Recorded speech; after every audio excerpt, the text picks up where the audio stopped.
Pathanamthitta തൂമ്പാക്കുളത്ത് school കുട്ടികളുമായി പോയ autorickshaw തോട്ടിലേക്ക് മറിഞ്ഞ് 2 കുട്ടികൾക്കാണ് ദാരുണാന്ത്യം സംഭവിച്ചത്. കരുമാനത്തോട് ശ്രീനാരായണ സ്കൂളിലെ ആദിലക്ഷ്മി, യദു കൃഷ്ണൻ എന്നിവരാണ് മരിച്ചത്. അപകടശേഷം കാണാതായതിനെ തുടർന്ന് നടത്തിയ തിരച്ചിലിന് ഒടുവിലാണ് തോട്ടിലെ വെള്ളത്തിൽ നിന്ന് യദുകൃഷ്ണൻ മൃതദേഹം കൂടി കണ്ടെത്തിയത്. CK അഭിലാൽ വിവരങ്ങളുമായി ചെന്നത്. അഭിലാൽ, ആദ്യം ഒരു കുഞ്ഞിന് ജീവൻ നഷ്ടമായി എന്ന വിവരം വരുന്നു. മറ്റു കുട്ടികളെ ആശുപത്രിയിലേക്ക് പ്രവേശിപ്പിക്കുന്നു. ഡ്രൈവറെയും ഒപ്പം ഉണ്ടായിരുന്ന സ്ത്രീയെയും ആശുപത്രിയിലാക്കുന്നു. അതിന് പിന്നാലെയാണ് മറ്റൊരു കുഞ്ഞിനെ കാണാനില്ല എന്ന ദുഃഖകരമായ വിവരം വരുന്നത്. തിരച്ചിൽ എപ്പോഴാണ് തുടങ്ങിയത്? മറ്റു വിവരങ്ങൾ എന്താണ്? അപകടത്തിൻ്റെ ഉൾപ്പെടെ അതിദാരുണമായ സംഭവമാണ് ഉണ്ടായത്. 6 കുട്ടികൾ അടക്കം 7 പേരാണ് വാഹനത്തിൽ ഉണ്ടായിരുന്നത്. വൈകുന്നേരം 3:30 കൂടിയാണ് സംഭവം. തുമ്പാക്കുളം SN സ്കൂളിൽ നിന്നും കുട്ടികളെ വീട്ടിലേക്ക് കൊണ്ടുപോകുന്നതിനിടെയാണ് അപകടമുണ്ടായത്. റോഡ് മുറിച്ച് കടന്ന പാമ്പിൻ്റെ മുകളിൽ വാഹനം കയറാതിരിക്കാൻ വേണ്ടി വെട്ടിച്ച് നീക്കിയപ്പോൾ നിയന്ത്രണം വിട്ട ഓട്ടോറിക്ഷ 100 അടി താഴ്ചയിലേക്ക് വീഴുകയാണ് ഉണ്ടായത്.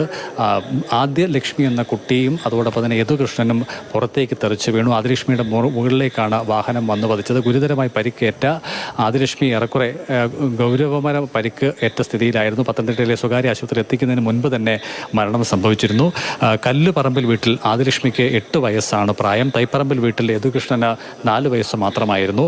പരിക്കേറ്റ മറ്റുള്ളവർ മാടപ്പള്ളിയിൽ ജുവൽ സാറ തോമസ്, ചാങ്ങപ്ലാക്കൽ ശബരിനാഥ്, കൊല്ലം പറമ്പിൽ അൽഫോൻസ, പറപ്പള്ളിൽ രോഹിത്, അതോടൊപ്പം തന്നെ ഓട്ടോറിക്ഷ ഡ്രൈവർ രാജേഷ് എന്നിവരാണ്. ഇതിൽ ജുവൽ സാറ തോമസ് തിരുവല്ലയിലെ സ്വകാര്യ മെഡിക്കൽ കോളേജ് ആശുപത്രിയിൽ ചികിത്സയിൽ കഴിയുകയാണ്.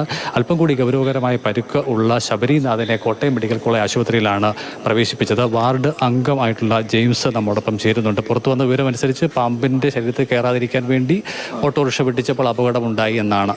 അങ്ങനെയാണ് നമുക്ക് മനസ്സിലായിട്ടുള്ളത്. ഏകദേശം 3:30 കൂടിയാണ് സ്കൂളിൽ നിന്ന് കുട്ടികളെ കൊണ്ടുപോകുന്ന വഴിക്ക് ഈ സംഭവം ഉണ്ടായത്. പെട്ടെന്ന് അടുത്തുള്ള ആളുകളാണ് ആദ്യം ഇത് അറിയുന്നത്. പിന്നെ ഫോൺ വിളിച്ചൊക്കെ അറിയിച്ചതിൻ്റെ അടിസ്ഥാനത്തിലാണ് വാഹനങ്ങളൊക്കെ ക്രമീകരിച്ച് പെട്ടെന്ന് തന്നെ കുട്ടികളെ ആശുപത്രിയിലേക്ക് കൊണ്ടുവരുന്നത്. ഈ 100 അടി താഴ്ചയിലേക്ക് വാഹനം മറിഞ്ഞു എന്ന് പറയുമ്പോൾ അവിടുന്ന് കുട്ടികളെ പുറത്തെത്തിച്ച് റോഡിലേക്ക് കൊണ്ടുപോകാന്ന് പറഞ്ഞാൽ അത്ര എളുപ്പമുള്ള കാര്യമല്ലല്ലോ. അതൊരു ശ്രമകരമായ ജോലി തന്നെയാണ്.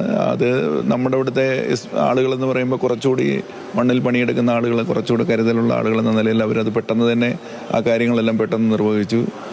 അതിനുശേഷം ഫയർഫോഴ്സും മറ്റും അതിനുശേഷം അവിടെ എത്തി. എന്തായാലും പെട്ടെന്ന് തന്നെ കുട്ടികളെ ആശുപത്രിയിൽ എത്തിക്കാനുള്ള എല്ലാ ക്രമീകരണങ്ങളും ചെയ്തു. പക്ഷേ ആദ്യം ഉണ്ടായിരുന്ന ഒരു കുട്ടിയുടെ നമുക്ക് അറിവ് ഇല്ലായിരുന്നു. ഉള്ള കുട്ടികളെ എല്ലാവരെയും ആശുപത്രി കൊണ്ടുപോയി എന്നുള്ളൊരു ധാരണയിലാണ് നമ്മളെല്ലാം കരുതിയിരുന്നത്. പക്ഷേങ്കിൽ 6ാമതൊരു കുട്ടിയോട് ഉണ്ടായിരുന്നു എന്നുള്ളത് പിന്നീടാണ് അറിയുന്നത്. ആശുപത്രിയിൽ വന്ന് അന്വേഷിക്കുമ്പോൾ ഈ കുട്ടിയെ മാത്രം നമ്മൾ ഇല്ല എന്ന് ബോധ്യപ്പെടുന്നു. അതിനുശേഷം വീണ്ടും MLA അടക്കമുള്ളവർ ഇടപെട്ടിട്ട് ഫയർഫോഴ്സിനെ അവിടേക്ക് കൊണ്ടുപോയി അതിനുശേഷം നല്ല ഒരു പരിശോധന നാട്ടുകാരുടെ സഹായത്തോടു കൂടി നല്ല അന്വേഷണം നടത്തിയാണ് ഇപ്പോൾ നമ്മളിത് കണ്ടെത്തി ഇപ്പോൾ തുടർ നടപടികൾ ഇപ്പോൾ സ്വീകരിച്ചുകൊണ്ടിരിക്കുന്നു. ദൗർഭാഗ്യകരമെന്ന് പറഞ്ഞാൽ ഈ അവസാന ഘട്ടത്തിൽ മാത്രമാണ് യദുകൃഷ്ണൻ കൂടി അപകടത്തിൽപ്പെട്ടു. അദ്ദേഹം പരിക്കേറ്റ് ആശുപത്രിയിൽ എത്തിയവരുടെ കൂട്ടത്തിലില്ല എന്ന് മനസ്സിലാക്കി. അപ്പോഴത്തേക്ക് എനിക്ക് തോന്നുന്നു 2 മണിക്കൂർ കൂടി സമയം പിന്നിട്ടിരുന്നു അല്ലേ? അതെ, ഏതാണ്ട് 2-2.5 മണിക്കൂറോളം സമയം പിന്നിട്ടു.